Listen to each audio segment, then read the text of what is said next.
अस्सलाम वालेकुम नाजरीन। इस एपिसोड के आगाज में हम देखते हैं कि काई कबीले में जब उस्मान साहब और मालहून खातून आपस में बैठे बातें कर रहे होते हैं तो इस दौरान जरकुता अपने घोड़े पर सवार हुए वहां पर पहुंचता है और खुशी खुशी उतरकर उस्मान साहब के पास आकर सलाम बजा लाता है और फिर कहता है, हजूर बोरसा से खबर है और हाँ साहब आज रात मगरबी दरवाजे से बोरसा में दाखिल होंगे। यह सुनकर उस्मान साहब और मलून बहुत खुश होते हैं। उस्मान साहब खुशी से उठ खड़े होते हैं और कहते हैं, वाह माशाल्लाह मेरा शेर दिल बोरान, इसका मतलब वह कामयाब हो गया। और फिर जरकुताई कहता, बुरहान साहब आपसे अच्छी दुआ के मुंतजर हैं। उस्मान साहब कहते, हमारी दुआएं और हमारा दिल उसके साथ है, लेकिन अपने बाबा से इजाजत लेना अलग बात है और सरदारों से तारीफ हासिल करना अलग है। अगर वह बोरसा को जैसा कि वादा किया था तबाह किए बगैर फतह करने में कामयाब हो जाता है तो ए वल्लाह। और फिर वापस पलटते हैं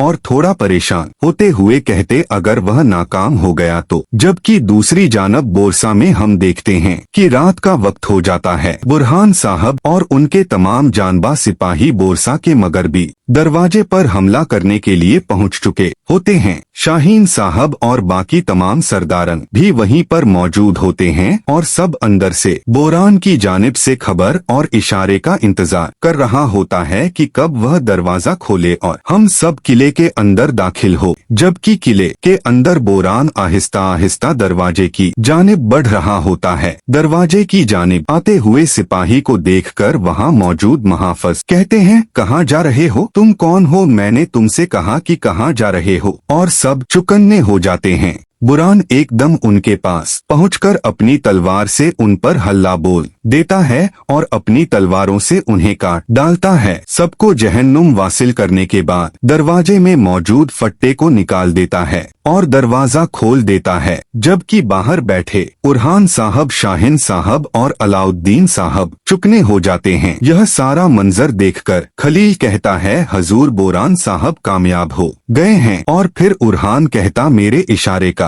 इंतजार करो, हमें पूरे बोरसा में हंगामा नहीं मचाना चाहिए। और फिर दरवाजा खोलने के बाद बोरान आग के इशारे से सिपाहियों को इशारा देता है, जिसे देखते साथ ही बुरहान कहता, सिपाहियों आज हमारा दिन है। और सब अपनी अपनी तलवारें निकालकर आगे बढ़ना शुरू हो जाते हैं। जबकि शाहीन साहब और अलाउद्दीन साहब बाकी सरदारों के साथ पीछे ही बैठे रहते हैं। अलाउद्दीन कहता, बुरहान साहब ने दरवाजा खोल दिया, अल्लाह का शुक्र है। तो शाहीन साहब कहते, शुक्र करने में जल्दी कर रहे हैं अलाउद्दीन साहब। और फिर अलाउद्दीन कहता, सिपाहियों हम उरहान साहब के इशारा करते ही हमला करेंगे, हर कोई तैयार रहे। इधर उरहान साहब अपने सिपाहियों को लेकर मुसलसल किले की जानिब बढ़ रहे होते हैं कि इतने में ही एक तीर बुरान के बाजू पर आ लगता है। यह देखते साथ ही सब लोग बहुत ज्यादा परेशान हो जाते हैं और वह तीर अंदर मौजूद कमांडर ने चलाया होता है और वह एक और तीर बुरान के सीने पर दे मारता है। यह देखते साथ ही उरहान साहब चलाते हुए कहते हैं, बुरान बुरहान और उरहान साहब अपनी इस फौज को लेकर किले की जानिब भागते हैं।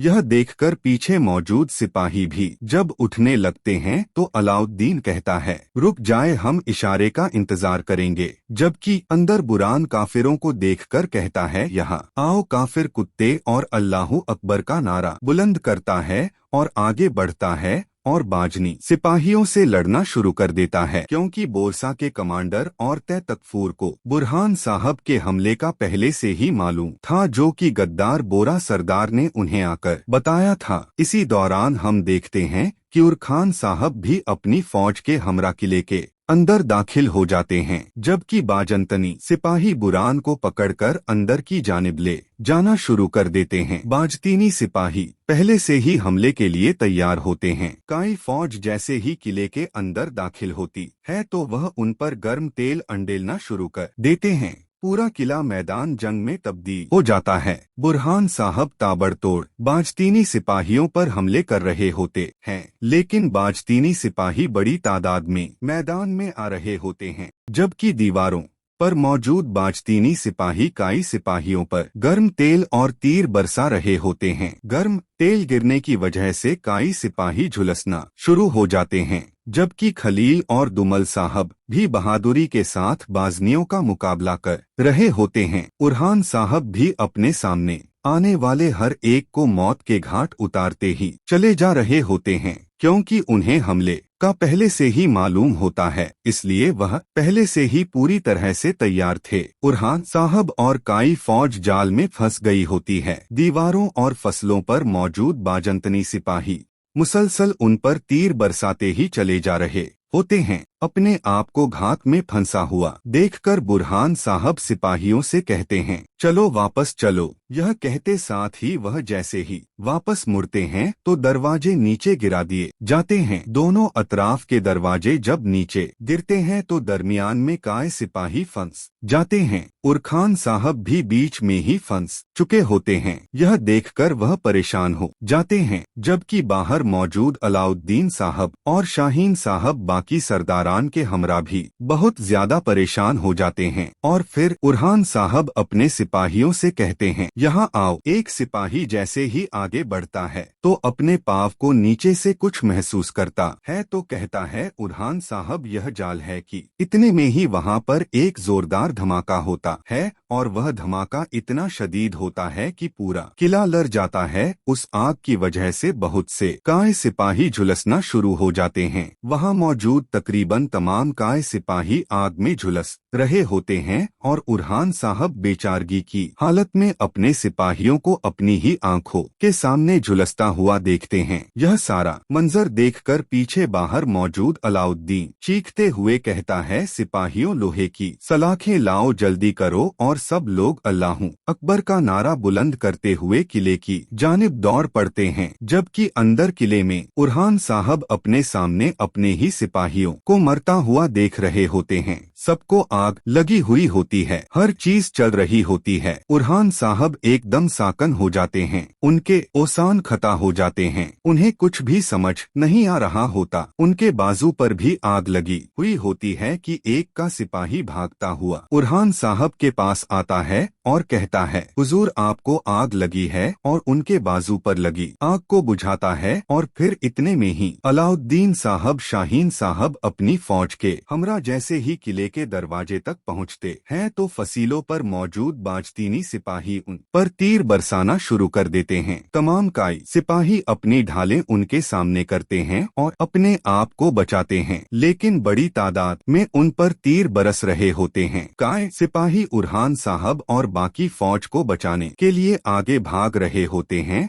और दरवाजे तक पहुंचने की कोशिश कर रहे होते हैं। अलाउद्दीन शाहीन साहब और बाकी सिपाही दरवाजे तक पहुंच जाते हैं और अलाउद्दीन चीखते हुए कहता है, भाई मेरे भाई बाजंतनी। सिपाही मुसलसल उन पर तीर बरसाते ही चले जा रहे होते हैं, जबकि अंदर उरखाना साहब जिनके बिल्कुल ओसान खता हो चुके होते हैं, अपने सामने अपने सिपाहियों को जलता हुआ देख रहे होते हैं। उनको कुछ भी समझ नहीं आ रहा होता कि यह क्या हो गया है। हर तरफ कयामत का समा होता है, हर तरफ अफरा तफरी होती है। और फिर इतने में ही पीछे से बोरसा का कमांडर और शहंशाह वहां आ जाता है और उरहान को पुकारता है। उरहान पीछे मुड़कर उनकी जानिब देखता है। कमांडर कहता, क्या तुमने वाकई सोचा कि बोरसा में दाखिल होना इतना आसान है? हाँ। जबकि बाहर अलाउद्दीन साहब और अबकाई सिपाही दरवाजे के नीचे लोहे की सलाखें लगाकर उसे उठाने की भरपूर कोशिश कर रहे होते हैं और अपना पूरा जोर लगा रहे होते हैं, जबकि दीवारों पर मौजूद बाजंतनी सिपाही उन पर गर्म तेल अढेल रहे होते हैं। और फिर इसके बाद तीरों को आग लगाकर छोड़ दिया जाता है, जिससे काय सिपाहियों की ढालें जलना शुरू हो जाती हैं। तमाम काय सिपाही अपनी भरपूर कुद के साथ दरवाजे को खोलने की भरपूर कोशिश कर रहे होते हैं, लेकिन काय सिपाही हिम्मत नहीं हार रहे होते और पूरी कुद के साथ दरवाजे को उठा रहे होते हैं। जबकि अंदर मौजूद कमांडर उरहान साहब से कहता है, बोसा लेने का तुम्हारा ख्वाब अंजाम को पहुंचा।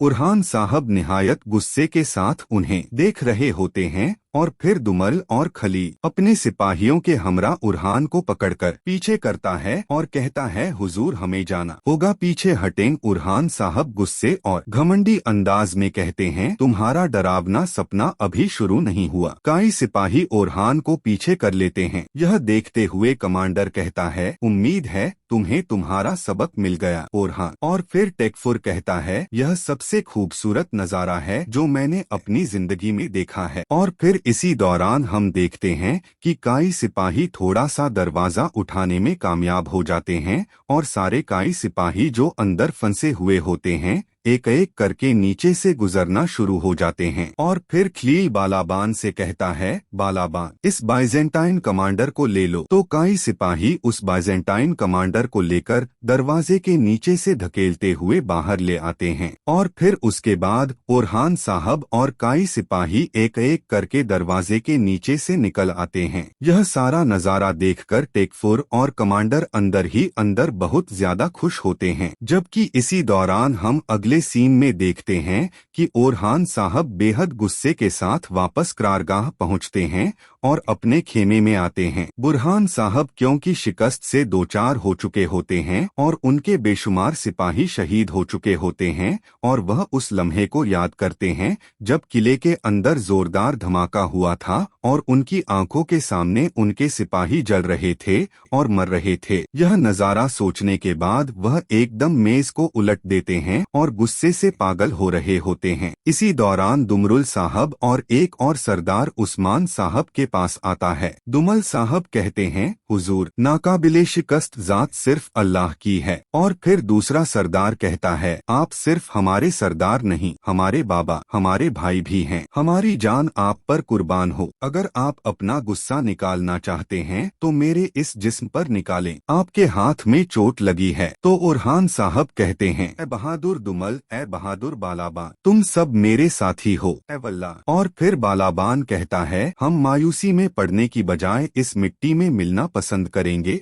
हुजूर। ओरहान साहब कहते हैं, मिट्टी को अभी इंतजार करने दें, इसे इंतजार करने दें, अभी हमें आजीम शहर फतह करना है। क्या वह कैदी जो तुम लाए थे अभी तक जिंदा है? तो बालाबान कहता है, इसे मरने दें, मैं इसे इसकी पैदाइश पर पछताने पर मजबूर कर दूंगा। और फिर इसी दौरान खलील वहाँ पर आता है। ओरहान साहब कहते हैं, जंग में चमकने वाली आंखों की रोशनी बुझ गई है, खैरियत है? तो खलील कहता है, हम जख्मी सिपाहियों की देखभाल कर रहे हैं हुजूर, कोई शिकायत नहीं कर रहा। वह कहते हैं कि आपके लिए 1000 जाने कुर्बान। और फिर ओरखान पूछता है, और सरदारान? जिस पर खलील खामोश हो जाता है और फिर कहता है, सरदारान वह सिपाहियों की तरह पुख्ता नहीं हैं हुजूर, वह आप पर लापरवाही से हरकत करने का इल्जाम लगा रहे हैं। वह कहते हैं कि इतने सालों का हक यह नहीं होना चाहिए था। बुरहान साहब कहते हैं, जिसका जो हक होता है वह उसे मिलता है खलील, और बगावत करने वाले का सर काट दिया जाता है। क्या हमने इस राह के लिए कसम नहीं खाई थी? क्या हमारी रिवायत में कसम तोड़ना है? और फिर अपने जख्मी सिपाहियों की जानिब देखते हैं और शहीद सिपाहियों की जानिब देखते हैं